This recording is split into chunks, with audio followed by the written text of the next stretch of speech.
Assalamu alaikum. This is your host Maryam Khan. Welcome to another episode of the Info Corridor Talk. Dear audience, global contestations have intensified in the 21st century. While major powers are vying for total superiority, regional players are scrambling in search of security. This, while upsetting global balance of power, has resulted in strategic instability and arms race.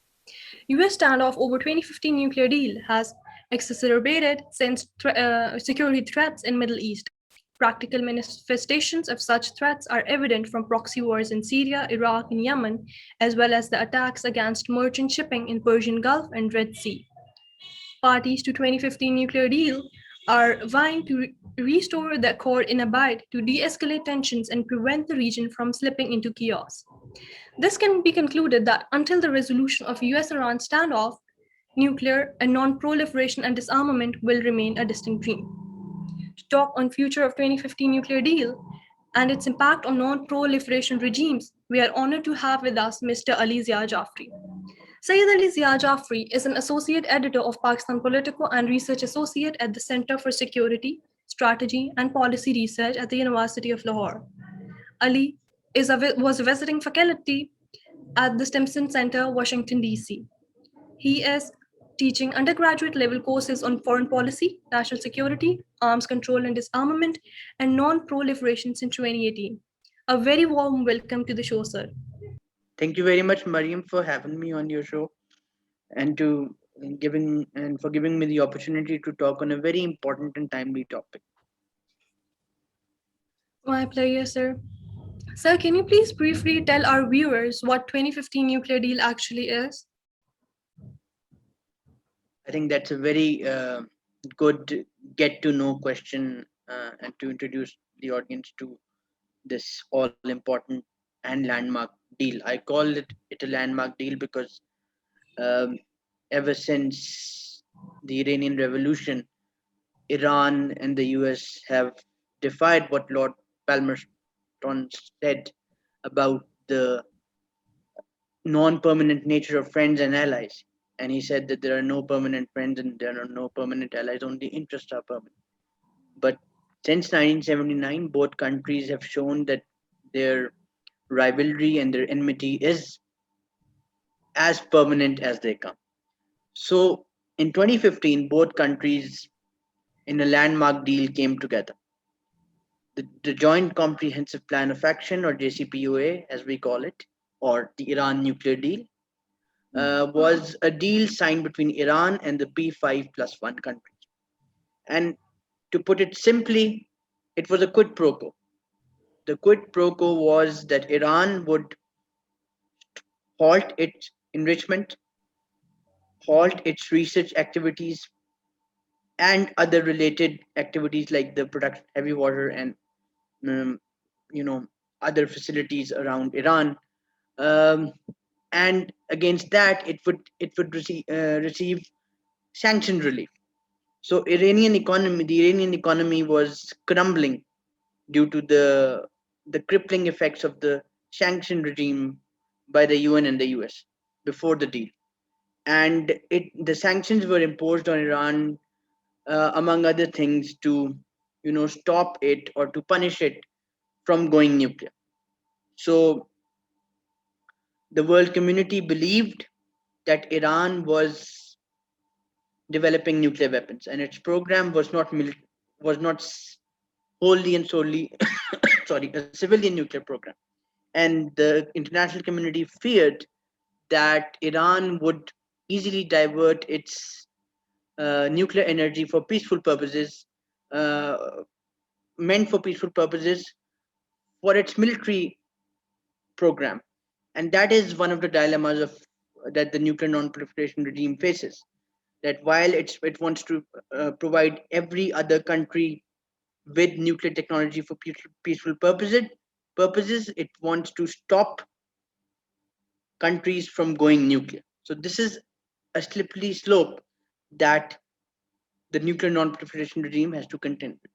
So the JCPOA was an effort to stop Iran from eventually building nuclear weapons. So the deal gave Iran sanctions relief.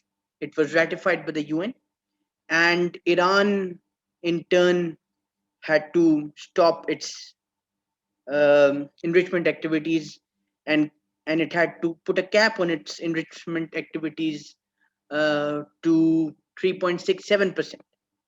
Uh, I don't want to go into the technical details, but a bomb grade enrichment, or what we call HEU, is achieved when a country enriches more than 93%. So Iran was asked to stop at 3.67. Hmm. Now, the interesting bit was, and the interesting bit uh, is that Iran had signed the NPT. It is still part of the NPT. And a country that signs the NPT forswears developing nuclear weapons. So, one of the reasons that Iran gave and gives in support of its not developing nuclear weapons is that it is still a part and parcel of the NPT, and it is vowed not to develop nuclear weapons. The other reason is that Iran follows the fatwa or the edict of Ayatollah Khomeini and even Ayatollah Khamenei, the current supreme leader. So the JCPOA was just meant for one particular purpose. Its purpose was to dissuade and to stop and to entice Iran to not develop nuclear weapons. It was what I call a sweet inducement. The carrots were given in shape of sanction relief, and it was a very benign kind of a coercion by the US. And the other options could have been to strike on Iranian nuclear facilities and to spark a war after that. So that was averted by some pragmatic leadership by both sides.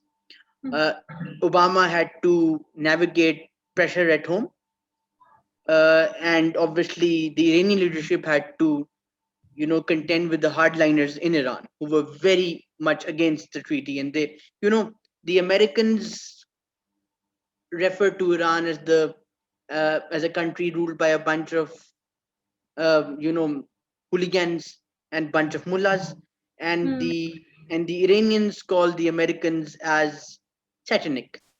So Yeah. that gulf was bridged in 2015. That is why I call it a landmark. So I'll stop here. Okay. So, sir, what do you think were the reasons that led Trump to departure from the nuclear deal? Okay. So President Trump was very consistent during his election campaign that the JCPOA was one of the worst deals that the US has ever signed. And he wrongly believed and rather wrongly attributed Iran's other nefarious activities, especially those pertaining to its support to militant and terrorist groups in the Middle East, and its wanting to establish a hegemonic footprint in the Middle East. So that was what was worrying America. And Trump was also of the opinion that the sunset clauses in the treaty, which would come into effect after 8, 10, and 15 years, were very counterproductive, because after those number of years, Iran could have gotten off the hook and develop again, you know, started vigorously pursuing what the Americans believe were nuclear weapons. So this is an allegation, but this is how the Americans thought of it, and this is exactly what he followed when he came into power. He wanted to adopt a maximum pressure campaign on Iran because of two reasons primarily. He felt that this deal gave Iran a sense of security, a sense of comfort rather, to Now that the deal allowed Iran to get sanction relief, get some economic leeway, so Iran could use all those concessions and those financial cushions to up the ante in terms of its proxy games in the Middle East, and thereby challenge America and its allies in the Middle. The other thing that the Trump administration believed was that this deal does not cover Iran's missile program, and this was a concern that Iran could continue developing ballistic missiles and go on to then target American interests in the Middle East and even beyond. So essentially, America under the Trump administration was trying to kill the deal by looking at factors which were not part of the deal. As I told you earlier, the deal was meant for a specific purpose, and Iran was fully compliant with that deal. Iran, according to the International Atomic Energy Agency, was fully committed and fully compliant to following the deal. It was following the deal in letter and spirit, but the Americans thought that this deal is not enough. So instead of telling the world that Iran is violating certain principles of the deal, the Trump administration said that the deal does not include this. So that was a big concern. And then you know what happened. The maximum pressure campaign did not succeed, has not succeeded, and is not likely to succeed. Iran and America have once again become more brazen with each other. We saw last year when Soleimani was killed, and then Iran retaliated, and a lot of things have happened. And Israel also is allegedly behind the killing of Iran's nuclear czar in November 2020. So I think a lot of things have happened, and the most important theme of this all is that the enmity between Iran and America, I beg your pardon, was the principal reason which affected the effectiveness of the deal. So the deal became the casualty. The Iran nuclear deal or the JCPOA became the casualty of that overall air uh, and that environment of acrimony. I would rather say, and I would go a step further. When President Trump came into power, his first visit was to Saudi Arabia, and he spoke at the Riyadh summit, where he specifically mentioned Iran, and he told all participating countries in that summit to counter Iran by whatever means all could. And after 16 or 17 days of his speech, when the Qatar blockade came into effect, he actually, in a way, took credit for that, and he linked that with Iran as well. So it was right um, on top of his priority list when he joined the government as president. He was adamant that Iran has to be taught a lesson, and one of the things that he did was to you know withdraw from the deal, and rather in a very bizarre fashion and much against the advice of the IAEA. Sir, how did Iran respond to the US exit and how did it impact the nuclear non proliferation regime? Okay, I would just uh, say one thing on this before I give you a detailed answer. I think the non-proliferation regime has to be dissociated from this entire scheme of things. There are a number of reasons why I say that. Why I say that. One, the non-proliferation regime is is referring to, or it refers to, uh, the entire spectrum of international efforts aimed to curtail other countries from going nuclear, or to curtail the proliferation of nuclear weapons or weapons of mass destruction. So, the principal treaty that defines, or that uh, holds the non-proliferation regime, is the NPT, the Treaty on the Non-Proliferation of Nuclear Weapons. It was signed in 1968, um, and it entered into force in 1970. And as I told you earlier, Iran is still a part of the NPT.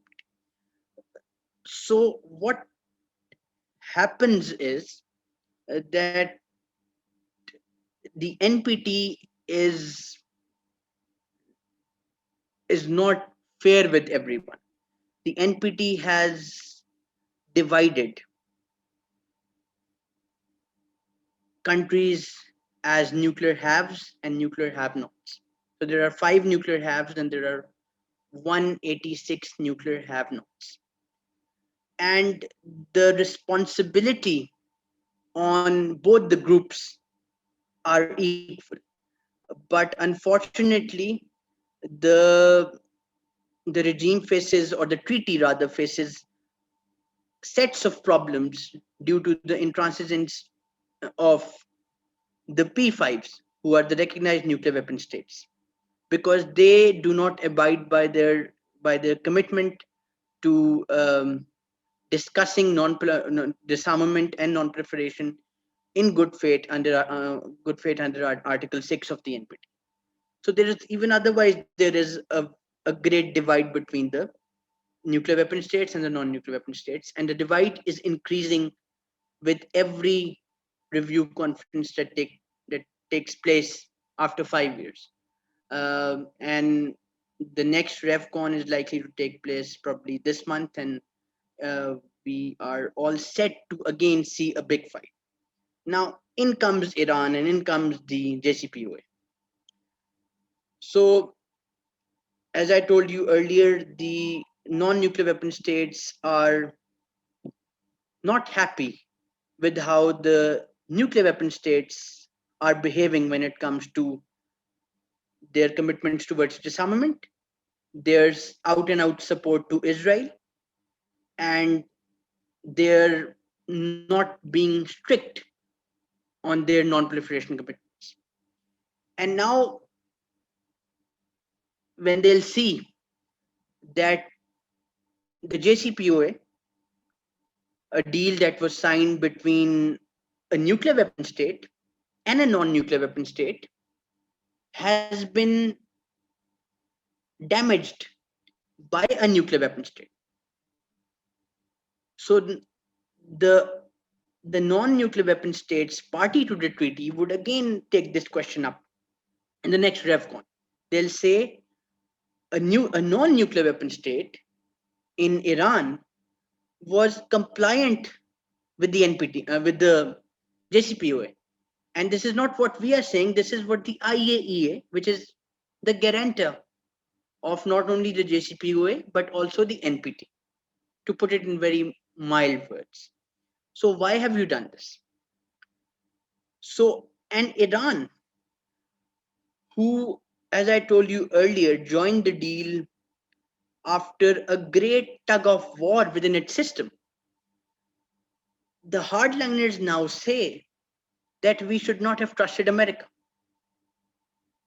So, while the non-proliferation regime would be harmed in the sense that the non-nuclear weapon states would question Washington's credibility and Washington's commitment to non-proliferation and to the eventual goal of disarmament, it would be very difficult to convince the Iranian hardliners about America's seriousness towards non-proliferation.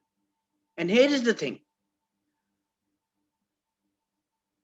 states do certain things, and states do not do certain things because of their national interests. So if Iran thinks that the US is treacherous, that the US is non committal, and that the US is all but after Iran, and it wants to, cripple Iran like anything, then Iran would probably have no reason to abide by the commitments that it made in the JCPOA. Now, Iran has obviously, when the US had, after the US unilaterally withdrew from the treaty, Iran also started to violate the principles of the treaty. It has carried out 5 violations. It has started to enrich more. It has started research. It has started some other facilities that were prohibited under the JCPOA, and it has just recently promulgated a new nuclear law which calls for immediate uh, enrichment up to 20%.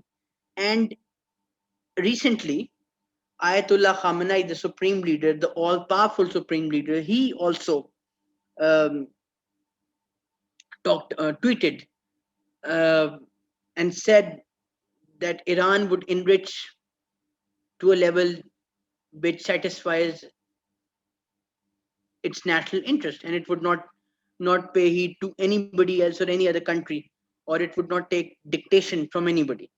So we are living in troubled times as far as relations between Iran and the US are concerned, because of United States unilateral, uh, bizarre, and I would say boisterous efforts at, damaging, or, you know i would I want to use that word, obliterating a treaty that was working. And there is one more problem that I want to address within this question. Iran and the US do not see eye to eye on anything. So this was the only element which gave a ray of hope. Now even this is gone. So chances of a US Iran showdown have increased many folds. Sir, are there any chances of the US returning to the 2015 nuclear deal compliance? So the US wants to return. The Biden administration is very clear that it wants to return to the JCPOA. However, a lot of things have happened. One is that the tenure of President Trump was very disastrous for both countries, in the sense that the Trump administration was hell bent um, on teaching Iran a lesson, um, on destroying it and destroying, quote unquote, Iranian civilization. Much against the fact that it's difficult to destroy a very old and a very rich civilization that dates back to the Persian Empire. Uh, but nonetheless, this is what happened. Uh, they both engaged in some kinetic activities, as well as I mentioned earlier. So so what it did was that it strengthened the hands of the hardliners in Iran. Uh, Khamenei was not willing to give America concessions by signing the deal, but the deal was signed. Um, Other hardliners within the Iranian system were not happy. So when the Americans unilaterally withdrew from the treaty, from the agreement, it's not a treaty, sorry, uh, it gave credence to what the hardliners were saying. They said, look, we told you that the Americans are not to be trusted, and they are satanic people, and we do not want to be friends with America. So now every day that goes without the US not returning to the JCPOA makes the chances of a return all the more slim. Just a while back, Iranian Foreign Minister Javad Zarif tweeted, he said that the onus is on America. America needs to return to full compliance. Iran is ready to to reciprocate if this happens. But the Americans under Biden are still of the opinion that Iran has to comply. Iran has to show willingness and commitment towards that end. And until and unless Iran does that, the Americans would not lift sanctions. So here is a gridlock. The Americans want to join the Iran deal, but they either want Iran to take the first step, or they want to expand the contours of the agreement, and they want to include ballistic missiles. They want to include Iran's subversive activities in the Middle East. So that would again be something very difficult. It would be very difficult for the Americans to negotiate from with those things in mind, because the Iran of today might not budge an inch, and it would be very difficult to imagine that Iran could agree to all the demands that the US is putting on the table. Uh, because, and it's, if one were to put it very bluntly, it is only fair that Iran does that, because it was the US who left the treaty, Iran did not. Iran was still a was and is still a part of a part of the agreement. Sorry, so we need to understand that as of now, Iran has fairly solid grounds to stand on. It is the US who has to do, or it is, or has to put in the hard yards when it comes to reviving and resuscitating the JCPOA. Sir, has US Iran standoff exacerbated the GCC or Israel Iran rivalry? I think uh,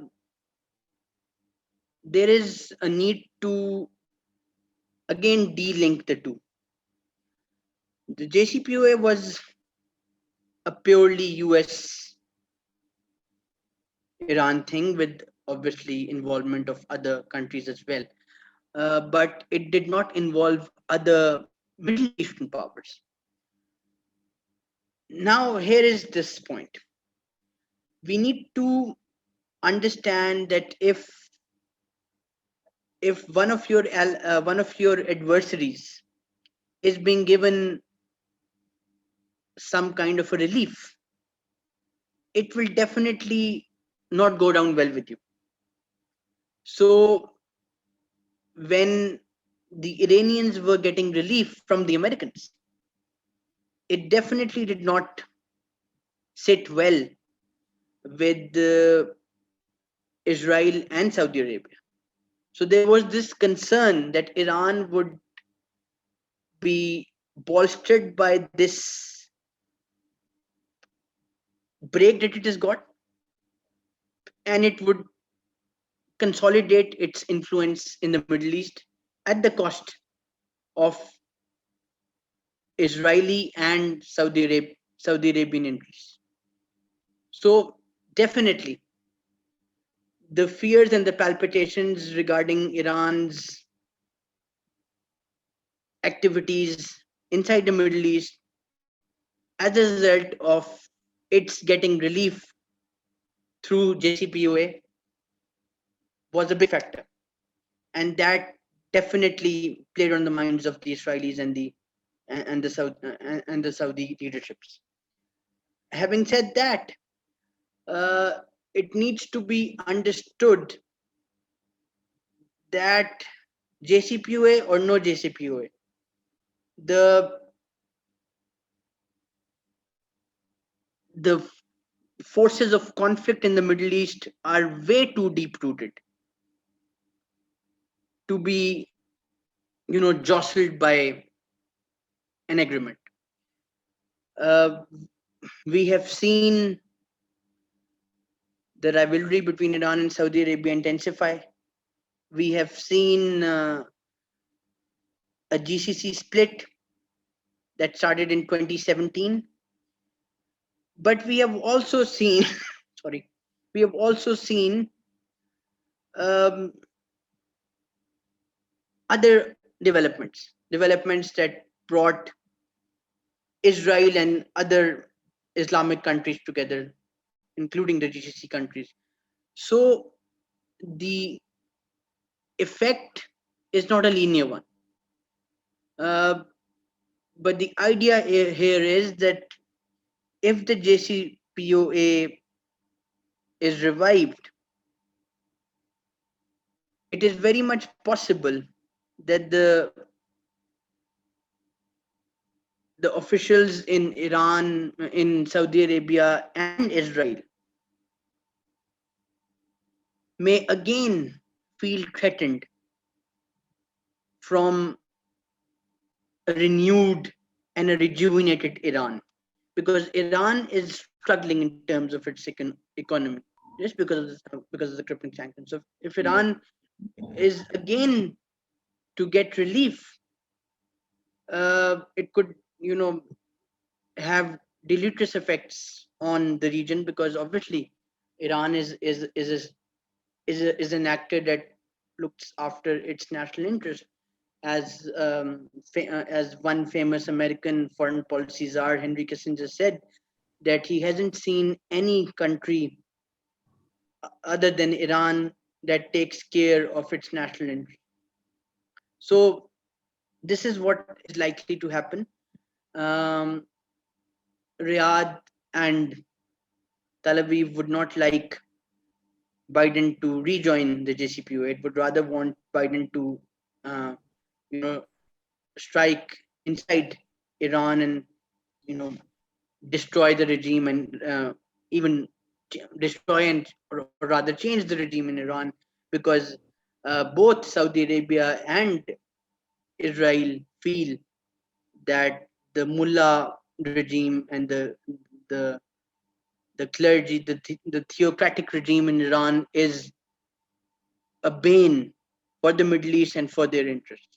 Sir, what do you think? Should Pakistan be worried about what's happening in Middle East in the reference to the US and Iran standoff?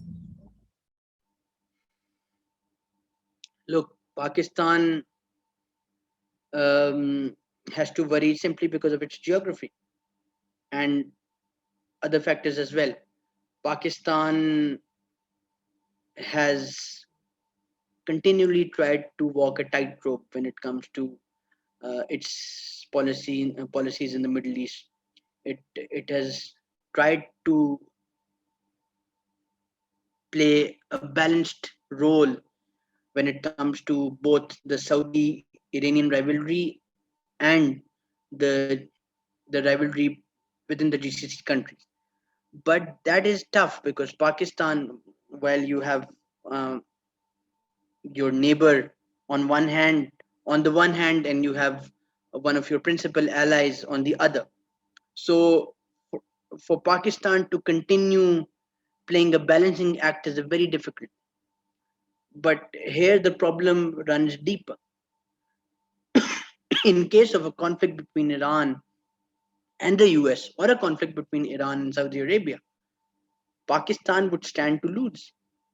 Pakistan might have to take sides, and taking sides is difficult because Pakistan uh, can ill afford to receive a blowback in terms of sectarian conflict inside its territory.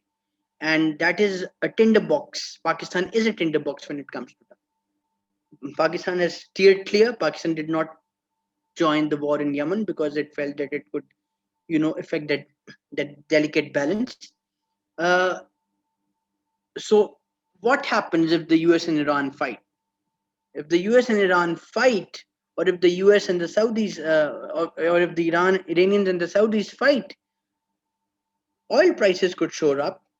There could be mayhem and ruckus in the region, and Pakistan cannot afford. This is why Pakistan, under Prime Minister Imran Khan, took pains to play the go between when it as far as US Iran rivalry was concerned, and also the US Saudi rivalry was Iranian Saudi rivalry was concerned, because when Prime Minister Imran Khan went to the UN summit, UN General Assembly meet in 2019, he especially talked to President Trump regarding this issue, and then he later he went to Iran and Saudi Arabia um, to create some kind of of an environment whereby